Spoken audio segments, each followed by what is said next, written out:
يعني السلام عليكم. انتم كما كتشوفوا يعني انت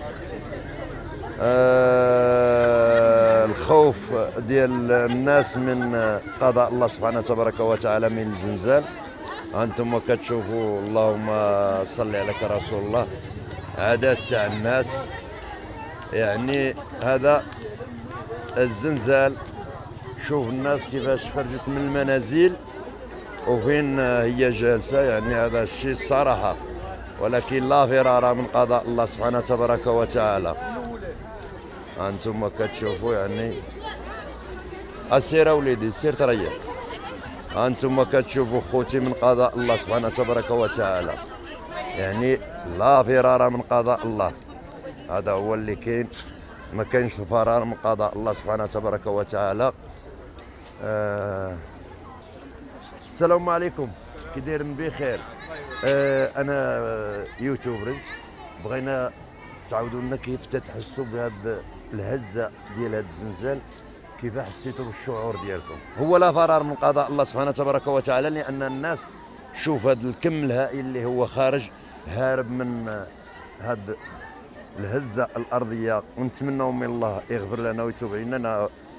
قضاء الله اشنو كتحسوا انتم كشباب؟ تبارك الله كيفاش حسيتوا؟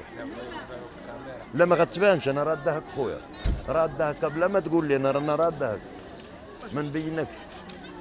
كيفاش انا بغيت على الاحساس، كيفاش كيحس الانسان؟ احساس خلع الله يرحم الوالدين، الله يحفظك. نزاع وقلق بدون شعور. الناس راه طاحت في الدروج، الله يرحم الوالدين. هذا اللي بغينا نسمعوا، هذه هي التواصل الاجتماعي اللي بغينا نسمعوا. وكاين الخلعه وكل شيء بنادم راه كتشوف. الله يغفر الساكنه كلها خرجات، هذاك الشيء اللي درنا. شكرا خويا، الله يطول لي عمرك سيدي العز بك، احتراماتي استاذي العزيز. انتم كما سمعتوا خوتي الاعزاء مريم، انتم كما سمعتوا خوتي، انتم كتشوفوا يعني الناس كيفاش التعبير ديالهم حول هذه الهزه الارضيه بمعنى الكلمه. مازال انتم كتشوفوا كل شيء الناس خارجه. صراحه هذا الشيء يعني بالنسبه لي انا معجزه من الله سبحانه تبارك وتعالى، هذا معجزه. ولكن شعور الناس هنا كتعرف بان الناس كتهز من قضاء الله سبحانه تبارك وتعالى. وكم هائل من الناس انتم كتشوفوا الجردة عامرة، ولا اله الا الله محمد رسول الله، ولا حول ولا قوة الا بالله العلي العظيم. انتم اخوتي الناس كاين اللي سخفت، انتم لابيلانس هي جات، وانتم كتشوفوا هاد الناس شحال تاع الناس. يعني هادشي انتم مازال كتشوفوا انت تبارك الله.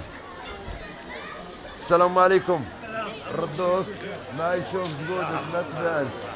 السي عبد اللطيف كنعرفوك راجل تبارك الله ديال اللياقه البدنيه والفكريه، انسان جميل. السي عبد اللطيف بغيت نطرح واحد السؤال الا ممكن. مرحبا تفضل. كي حسيتي بهذه الهزه بكل صراحه؟ احنا كنا مريحين هنا صراحه، يعني هزه اللي هي خفيفه ماشي هزه عنيفه. نعم. ولكن هذا قضاء الله وقدره والحمد لله والشكر. ولهذا انا طرحت على خويا السؤال، لان الحمد عارفك لله، على أي حال الحمد انا لله. كنت كنهضر مع واحد البقالي من مكناس، استاذ جامعي، كنت كنهضر انا وياه مناقشين، شاتنا التليفون كنهضروك، هو تيهضر معايا، كنهضروا على ما كنعيشوا في المجتمع ديالنا، سواء حببنا او كرهنا. لا شوف دور الفيديو اللي هنا اشتو يعني انا كنهضر اودي استاذي، علاش كنهضروا على شي حوايج اللي بغينا نقلبوا النظام. بغينا نقلبوا ماهوش النظام اللي كتمشي عليه الارض، النظام ديال القاعده البشريه بما تمشي به البشريه. بغى يتغير كل شيء، يعني بلا ما نكملوا راه العطيله البرقيه وصلت للمستمع. يعني ولا الراجل كيقلد. وهذا هو علاش كي كنهضر انا وياه بحالك تنصيب الارض مشات وجات. قلت له السي البقالي، قال لي نعم. قلت له ودي بان راه ربما هذا الزلزال. قلت له بلاتي نشوف وانا خرجت بنادم شي كيطيح شي كينوض شي كيطيح فوق شي.